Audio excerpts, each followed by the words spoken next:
සීගිරිය මධ්‍යම තැනිතලාවේ සිට මීටර් 200ක් පමණ උසින් පිහිටි විශ්මයජනක පුරාණ බලකොටුව මධ්‍යම පළාතේ දඹුල්ල නගරයට ආසන්නව පිටා ඇත.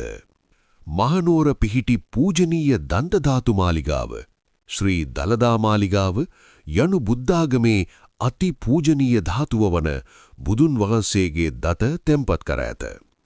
අනුරාධපුරය පළමු දීර්ඝතම සේවාවක් සහිත පුරාණ අගනුවර ක්‍රිත්පු 4 වන සියවස ක්‍රිත්ව 11 වන සියවස එහි දෙවන්ත ස්තූප පුරාණ ජලාශ සහ ථේරවාද බුද්ධාගමේ මධ්‍යස්ථානයක් ලෙස භූමිකාව සඳහා ප්‍රසිද්ධය.